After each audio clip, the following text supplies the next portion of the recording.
Welcome to the dairies of science fiction, where extraordinary stories come to life. Enjoy the journey. The station rotated with the patience of an old animal, its artificial gravity humming softly through the metal floors, and she told herself for the seventh time that observing humans was not supposed to feel like this.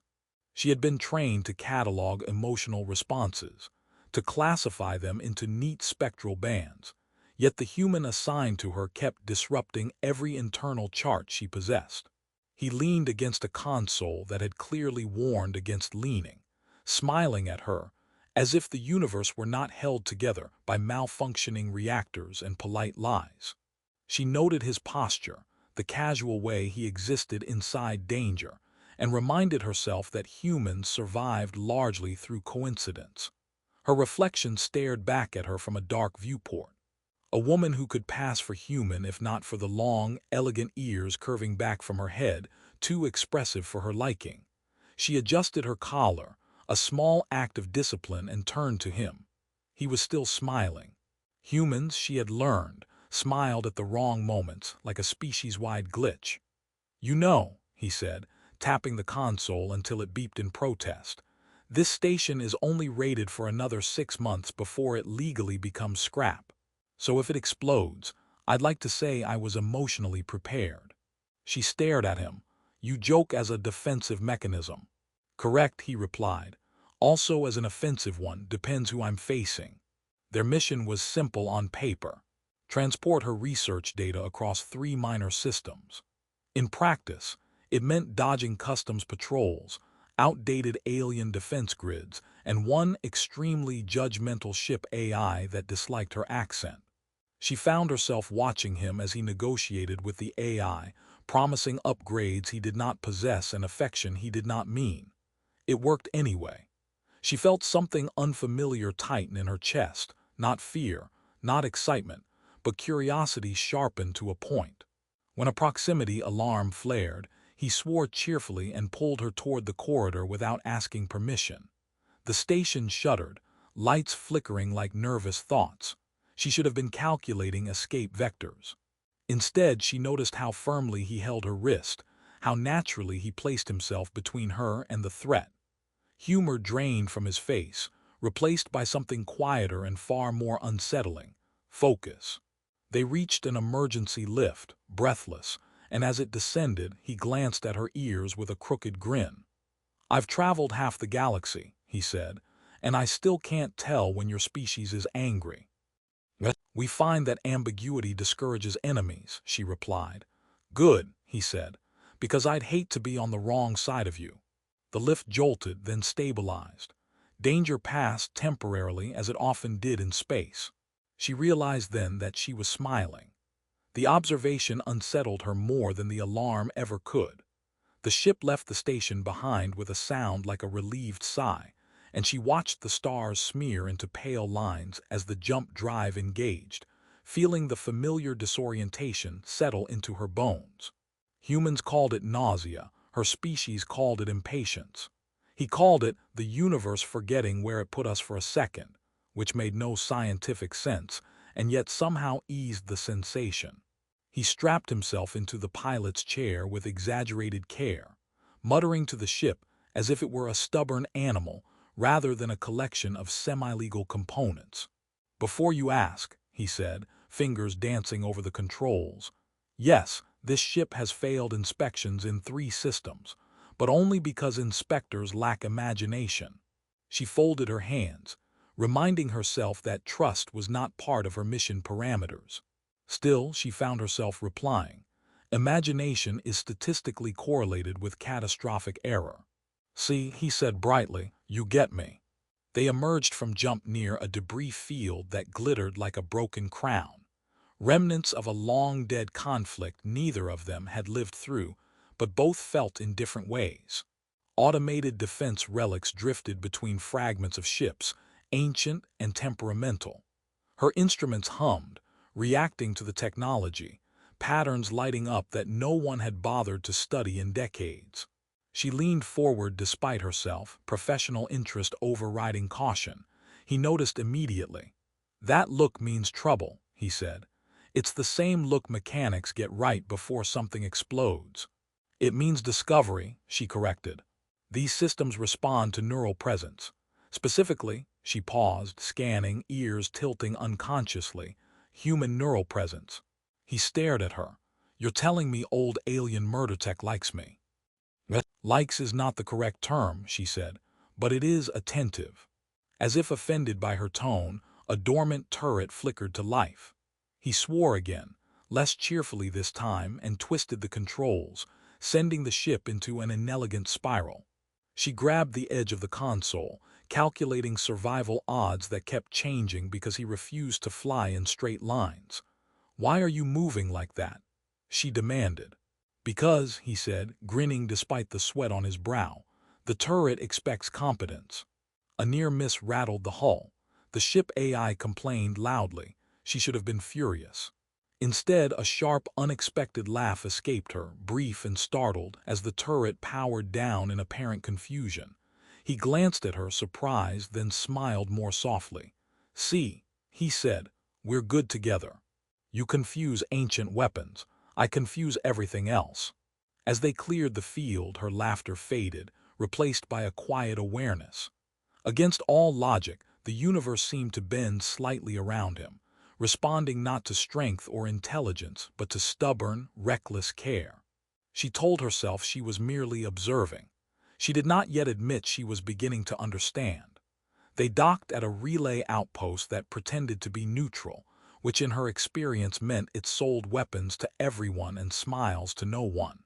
The airlock hissed open, releasing the smell of ozone and unfamiliar spices, and he stepped out first with the confidence of someone who assumed trouble would politely wait its turn.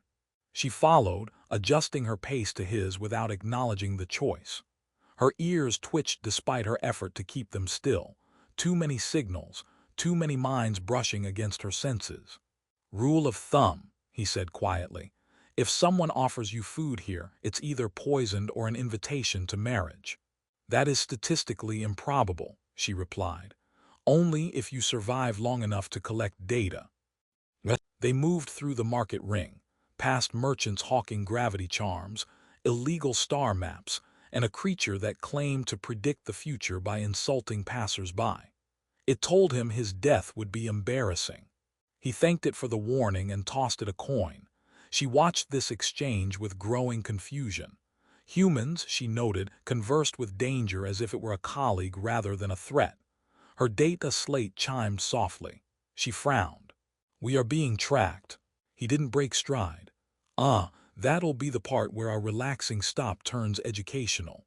Three figures detached themselves from the crowd with practiced ease, their weapons subtle but unmistakable. She felt the familiar tightening in her chest, calculations stacking rapidly, exits narrowing. He sighed, a small sound of disappointment, like someone realizing a joke had gone unappreciated. "Stay behind me," he said. "That is unnecessary," she replied. "I am capable." "I know," he said, still walking, still calm, "but humor me." The lead figure spoke, voice distorted. Demands were made, threats followed. She noticed how the man's posture changed, how the loose humor drained away without drama. He stepped forward, hands visible, smiling just enough to look harmless. It was an impressive illusion.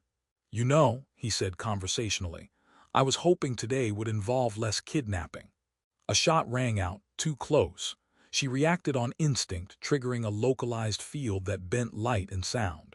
Chaos erupted. He moved with startling precision, using the confusion not to attack but to block, to redirect, to shield. When it was over, the attackers fled, leaving scorch marks and silence behind. Her heart pounded. She turned on him, anger and fear tangling. "You exposed yourself to lethal force without hesitation." He shrugged. "I hesitate all the time, just usually later." "That is not rational." "Neither is running," he said gently, "when someone else can't." They stood there, the market slowly resuming around them. She looked at him, truly looked, and saw not recklessness but decision. A choice made again and again. Something shifted inside her, subtle and irreversible. "Well," he added, glancing around, "on the bright side, no one tried to marry us." Despite herself, she laughed. And this time, she did not stop herself from wondering what it would cost to lose him. They did not notice the snare until it was already closing, which irritated her more than the danger itself. The corridor lights dimmed with unnatural precision, and the station's gravity stuttered, not failing but hesitating, as if awaiting instructions from a more decisive universe. He cursed under his breath, a quiet, practical sound, and reached for her without looking. This time she did not argue when he pulled her close. "That's not a power failure," she said, listening to the way the metal vibrated. "It's a containment field." "Of course it is," he replied. "Nothing ever breaks anymore, it just gets clever." The field snapped into place, slicing the corridor cleanly, separating them with a shimmer like heated air. For a fraction of a second they stared at each other through it, surprise mirrored on both faces. Then armed figures poured in behind her, efficient and silent. She turned, heart racing, calculations collapsing into urgency. She fought briefly, brilliantly, but there were too many variables and not enough space. The last thing she saw before the stunner took her down was him slamming his fist against the field, smiling grimly at her as if to apologize for the inconvenience. When she came back to herself, the room was wrong, too smooth, too clean, humming with unfamiliar frequencies. Restraints held her gently, insultingly gentle, as if assuming compliance. She tested them anyway. They held. Her captors spoke in low voices beyond a transparent barrier, discussing her knowledge, her value, her transport. Not once did they mention him. The omission chilled her. Time passed strangely. She told herself he would escape. Humans were good at that. He made jokes out of inevitability. Yet fear crept in, thin and sharp, whispering of absence. She closed her eyes, centering herself when an alarm wailed, brief, confused, followed by shouting. Moments later, the barrier shattered inward, not dramatically but clumsily, as if attacked by someone in a hurry. Smoke rolled in, and through it came the human, coughing, hair singed, holding a stolen weapon upside down. "I should point out," he said between coughs, "this is not how stealth works." Relief hit her so hard her knees weakened when the restraints released. She surged toward him, stopping only when she realized her hands were shaking. He steadied her without comment, already scanning for threats, already positioning himself between her and the door. They ran. They always ran.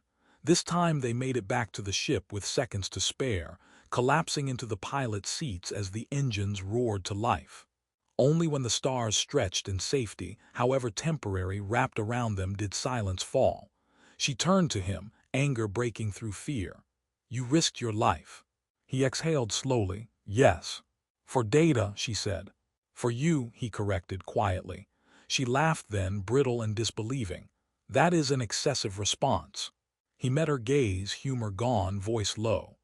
"If you die," he whispered, as if sharing a secret with the void itself, "I'll burn the galaxy." She opened her mouth to laugh again. No sound came out. Silence lingered longer than it should have after the jump, thick and awkward, like a joke that had landed poorly and refused to leave. The ship settled into cruise, systems humming with cautious obedience, and she realized she was still staring at him. He noticed, eventually, glancing over with a faint, uneasy smile. "That sounded worse out loud," he said. "I mean not worse morally, just logistically." She blinked. "You threatened galactic-scale destruction." "Hypothetically," he replied. "Very hypothetically, I don't even own a planet-sized weapon. Yet." Her laugh came despite herself, short and incredulous, and that frightened her more than the promise had. She turned back to her instruments, pulling up scans to give her hands something rational to do. Her species believed emotion should be examined from a safe distance. She was beginning to understand that humans closed that distance without asking. She initiated a biometric sweep under the pretense of routine diagnostics. The ship complied, projecting data streams across the console. His readings spiked in patterns she had only seen during combat or grief. Yet his heart rate was steady now, his neural activity calm, almost disturbingly so. Devotion, it seemed, stabilized him. "You're staring again," he said. "I am analyzing," she replied. "Your emotional response is consistent." "Ah," he nodded. "Yeah, that's a known flaw. I don't half care." They passed near a pulsar, its radiation painting the cockpit in slow waves of blue and white.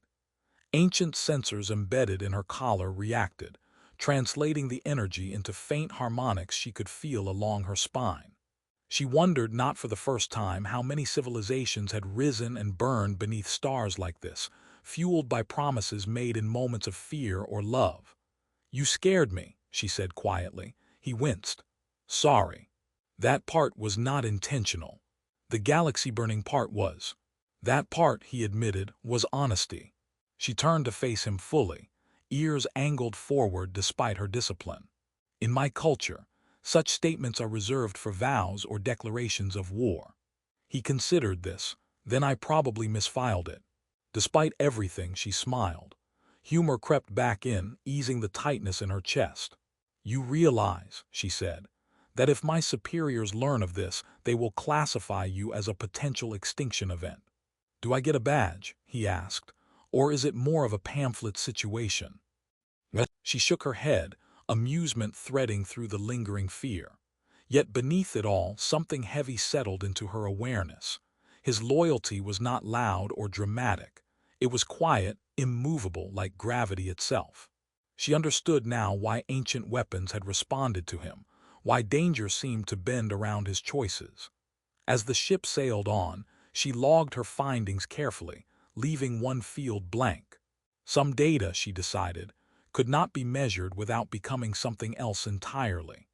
The warning reached them as a ripple through subspace, subtle enough that a less attentive crew would have missed it entirely. Her instruments sang softly, harmonics shifting into patterns that meant escalation, attention, inevitability. She felt it before she understood it, a tightening in the air, the sense of being noticed by something vast and impersonal. He was the one who broke the silence. "Let me guess," he said, peering at the display.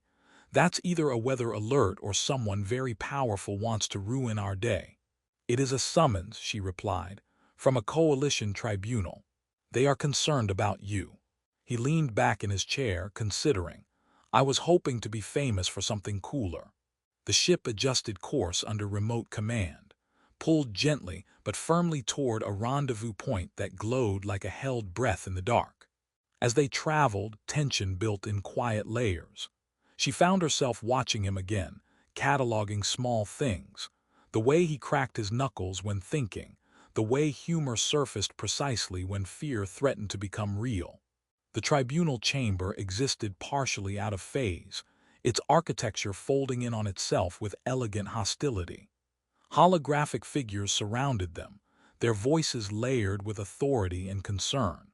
They spoke of balance, of risk, of how human emotional extremes destabilized predictive models.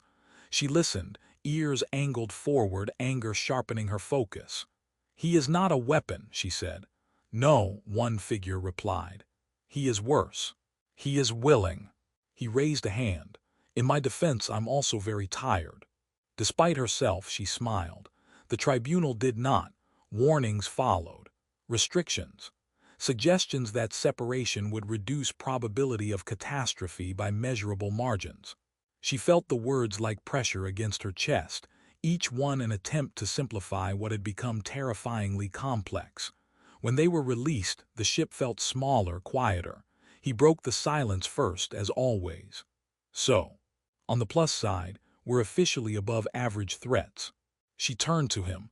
"They are right about one thing." He waited. "Love," she said carefully, "should not become a weapon." He nodded slowly. "I know." "And yet," she continued, "you would still choose it." "Yes," he said without hesitation, "every time."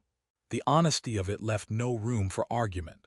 She laughed softly, not because it was funny, but because it was absurd and human and irreversible.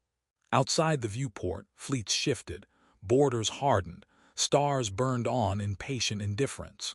She realized then that the war they feared was not approaching from beyond. It had already begun, quietly, the moment she decided she would not step away from him to keep the universe comfortable. The galaxy did not burn. This fact surprised several predictive models, 3 intelligence agencies, and one extremely smug alien weapon that had been quietly waiting for permission. Instead, the galaxy continued doing what it always had, spinning, arguing, collapsing in small, local ways while pretending everything was fine. She found this comforting. They drifted at the edge of a quiet system, their ship parked where the stars thinned and space felt almost private. The tribunal's restrictions had dissolved into recommendations, then into paperwork no one wanted to file. Her data had been submitted, redacted in places that mattered. The threat of war receded, not because it had been defeated, but because it had been understood well enough to be postponed. He leaned back in his chair, boots hooked under the console. "So," he said, "good news. No one's tried to arrest me in almost a week."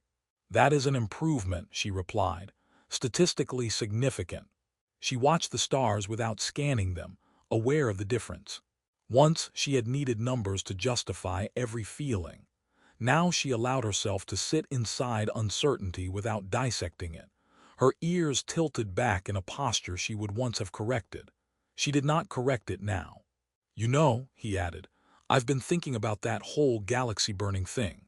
She glanced at him. "That concerns me." "I figured," he said. "I realized something. Burning everything down would be a lot of work. Also, you'd probably be annoyed."